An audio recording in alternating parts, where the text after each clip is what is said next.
Charles Jones, welcome to the show. Thank you. Good to have you. So tell us a little about you, Mr. Charles, and why are you here today on Perfect Life? I grew up in Nashville. I used to live in North Nashville and then East Nashville and then Rutherford County, and attended East High until my family situation prompted me to quit school in 10th grade, and so I went to work at construction. And fortunately, after the Army, I was able to go back to school and then even went to graduate school. So I kind of, some opportunities opened up for me that made a real difference. But I've always had a concern or an interest in trying to be supportive of people that had the same circumstance. In my case, my parents divorced, but it could be anything that's a hardship that causes someone to drop out of school. So some friends and I have formed what we call the General Education Association. Now, after I was a teacher and had finished school, I worked for the Michigan Education Association as just a volunteer and a local president. But then I was invited to come to Washington, D.C. and work for the National Education Association and set up what was called member benefit programs, where we would provide services, kind of like AARP, only before AARP was around. And so we would provide set up member benefit programs, and I was in charge of that for NEA for a period of time. So are you from Michigan? No, I'm from Tennessee, but I went to graduate school in Michigan. Gotcha. And then I worked there and taught school there. And so after we'd had this experience, I was invited to set up a corporation and provide member benefits for other associations. At the same time, I'd always had an interest in real estate, so I'd always made side investments in real estate, starting about 1951. And, wow. And so that's been my side interest. At the same time, I've worked at other jobs. Yeah. Speaking of real estate, I actually ran across your store today in the Tennessean. I usually don't read the paper, but someone else had the paper, and I saw your store. Tell us a little about what you're working on as of right now, currently, right now. Well, there was a person, not really a friend, but somebody that I had met that came to me maybe 2 or 3 months ago that needed some money to pay off a loan. And I thought it was a loan like a credit card where you're maybe paying 15 or 20% interest. But when I found out what it was, I just was very surprised that you could have a lending situation where people paid several 100% interest. I didn't think that was possible because I've borrowed money from banks and I know what interest rates usually are. So I called the Attorney General of Tennessee's office and asked him, what is it that permits this? And he said there's special legislation that has permitted people to make loans either on the title of a car or on their income, on their paycheck, that exceeds the normal lending limit, because the legal limit of lending in Tennessee is 7.25% per year. So if you borrow $1,000, then the most you'd pay is $70 in a year. And these people are able to charge several 100%. So if you borrow $400, their loans pay back in excess of sometimes $2,000 to $4,000. And so the person that I was talking to had gotten into a situation where they couldn't even pay the interest. The interest on a $400 loan was $70 for each paycheck. And so that was what caused me to become concerned about this. And we were already in the process of setting up the General Education Association program that we were going to try to teach people the value of everyday knowledge. People know the value of intellectual and academic knowledge, but until you've converted something intellectual into a life experience, it's really not working knowledge. And so general education, as we define it, is going to be letting people tell their story of how they actually did something, how they bought a farm, how they bought a house and reconditioned it. And so the members that come into general education will pay a small fee to be a member. Like we're saying they need to pay 2 cents a day, and we're going to share our 2 cents worth with them. I don't know if you've ever heard the expression, but I have. but sometimes somebody will make a comment and you say, well, thank you for giving me your 2 cents worth. Well, that's what we're doing, is we're not only giving them 2 cents worth, but we're going to charge them 2 cents or $7.30 a year as a membership fee. But with any money that's generated by the association, now that we've see this problem, we're going to use it to help people pay off these payday loans. We probably won't try to deal with title loans because they're only a couple 100%, which is excessive. But the paycheck loans can get up to 400 to 900%. Well, I noticed you're actually on the cover of the business part of the Tennessean, and it mentioned about in the Hickory Hollow area, Antioch area, the mall that used to be there, which is now, is it the Global Mall they call it now? What is it now? Well, the mall, the Hickory Hollow Mall had, I guess, 4 main anchor stores like Sears and Dillard's and Macy's and Penny's, I guess. And recently, and the mall shut down a few years ago. In fact, I guess it was in 2012. And someone bought the center part of the mall, which is kind of where the little shops were. But the anchor stores were not purchased until recently. And the city, or the state, purchased one, what was the Dillard building for a university. And then the state purchased the Penny's building to put in the ice rink for the Predators and to put in just a massive library and gymnasium and what have you. And then in December of 2013, we purchased the Macy building. There was already a trade show that was leasing the building from Macy's, and so we took over that lease, and now and that still exists. We still have the second floor that's a trade show location and an event center, and then the lower floor is for weddings and church meetings and fundraisers, things like that. Music tell me about this, Mr. Jones. Tell me this, how many people does it seat like there for the event portion of it? Well, the upstairs has 100, as I mentioned, 100,000 square feet, and it's divided into about 75 sections. So vendors would come in and display their furniture or whatever might be the product that's displayed. Right. And downstairs, it's an open space that the current auditorium will seat about 1,000 people, but we could expand that to 2,000 pretty easily because it's a 75,000 foot space on the lower floor. All right. I had read too there was this upcoming meeting, so that's coming up. What day is that? Well, December 3rd is a meeting that we're putting together for the General Education Association. That'll be our first formal meeting. By then we'll have our website and everything completed and be able to begin to function and enroll membership and also begin to make loans to people. So who should attend this meeting? Well, I guess somebody that's either curious or interested in this. It'll be a kind of a general information time when we're going to look for people to give us their input, and as well as we will try to explain to them what we're trying to achieve. And then what time does the meeting start? Well, it'll be in the afternoon, so it'll probably be like from 2 to 4, and if conversation drags on, it might be longer.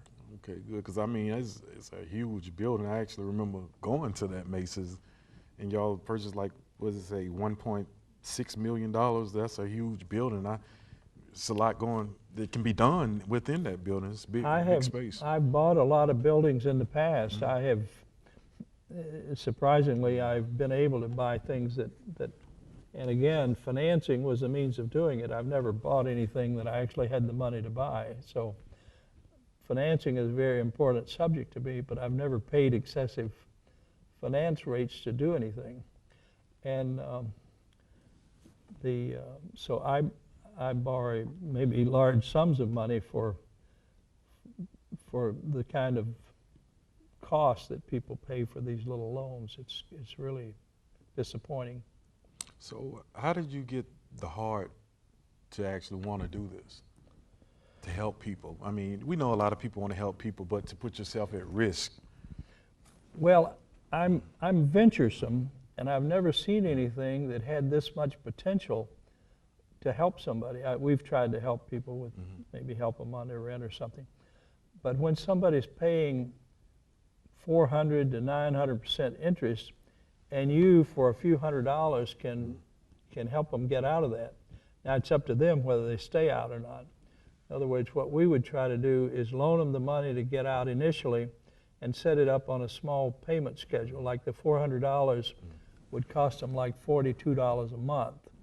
The $40 would pay down the principal and $2 would be interest on this program, where before they were paying like $70 a week or $70 every 2 weeks, depending on how they got paid. Big difference. And so the difference is paying back $420 versus $4,000. And a person that's living from paycheck to paycheck, $3,600 is a lot of money. Yeah. I mean, it's a considerable amount of money for anybody. But I know my mother supported my brother and myself and worked in a factory, and it would have been an impossible thing. It would have collapsed our family had we taken on or made the mistake of signing on to something like that.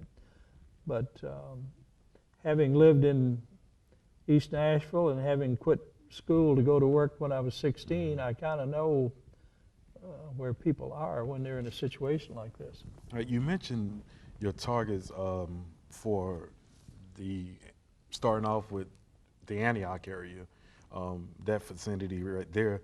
But you mentioned too about targeting seniors and single parents regarding the loans to help rescue them. See, we can't, no matter how good our intentions are, we can only help a limited number of people. We might be able to help 100 in the next year, maybe a few more than that. And so we want to get the most out of the investment. And so a senior who's pledged his Social Security for something like this, and maybe to pay off an emergency for one of their kids or something, or a single parent that maybe had to pay a light bill and got into this situation, and now this is worse than getting your lights turned off. And so those two are more critical in that they, like a single parent, it involves not only the adult, but children may be involved. So we're wanting to get the most mileage out of the whatever funds we have to work with. Yeah, I felt your heart. I mean, reading the story, and I was like, this is a good man. This is a good man to go out to want to help somebody. And I think that's what it's all about, you know? Well, let me tell you, I don't know that you could say a good man, but if you understand being a believer, that you're a steward, and you're just managing stuff that belongs to the Lord, right? And He brings something to your attention. If you ignore it, you're not being a good steward. You're not a steward. In fact, steward over what He's even blessed you with. You're being. And see, I think so many people, once they become blessed, they think there's a shortage of warehouses. God doesn't have any shortage of warehouses. Right. He has a shortage of distribution centers. And so once we start being blessed, it's fine to raise our standard of living, but we should not lose sight of people who are struggling. Yeah, I'm really a firm believer that if you're being blessed, whether it's by money, land, or whatever it is, that you're to be a blessing to somebody else, not just for yourself. And you can hear friends and even people maybe in your own family be like, well, I don't have it to give. I don't have it, but you know what? You can give out of what you have. You may not have all this. You may have a little of this, but you can give out of what you have, and that's part of sowing.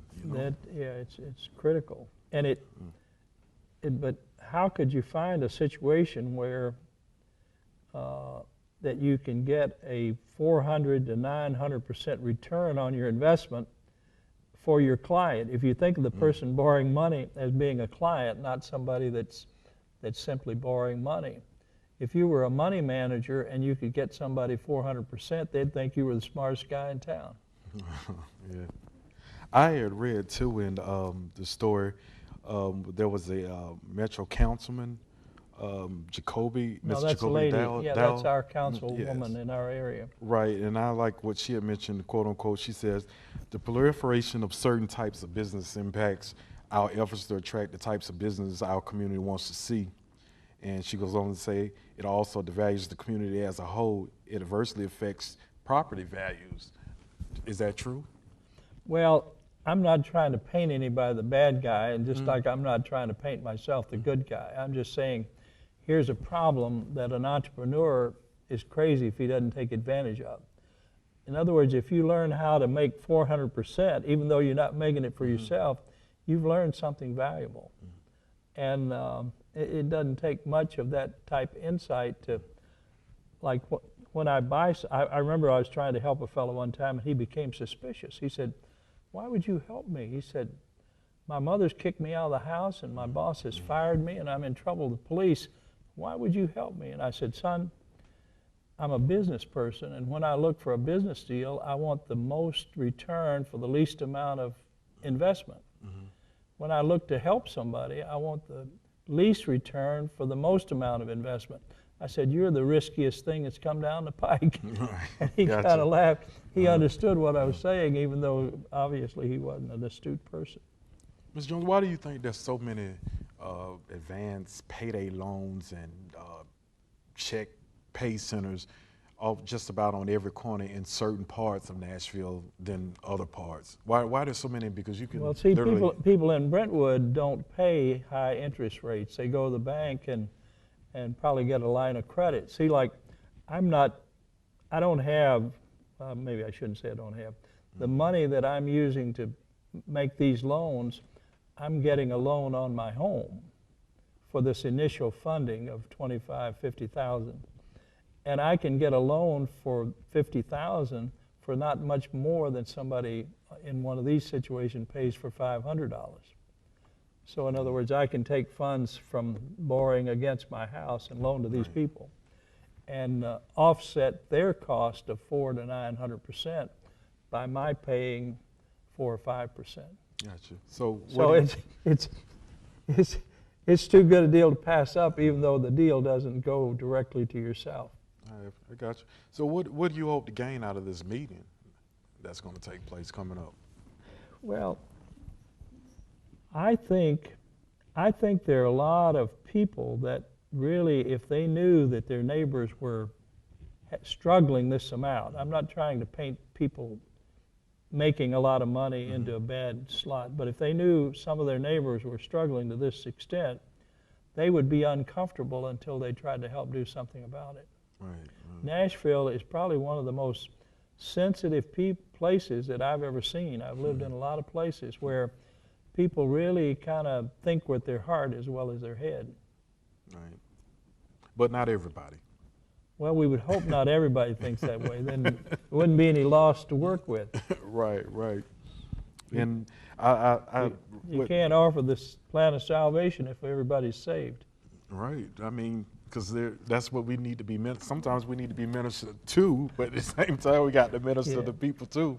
Yeah, that's true. What drew my attention, Mr. Jones, to this story was, quote unquote, you say, I'm not looking for ways to lose or gain money, but it's worth the risk to feel like you may be able to help somebody.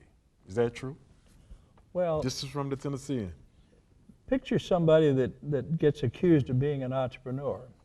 An entrepreneur is somebody that makes a high return on their investment. Right. It doesn't have to be a high return to yourself, but it's still a high return.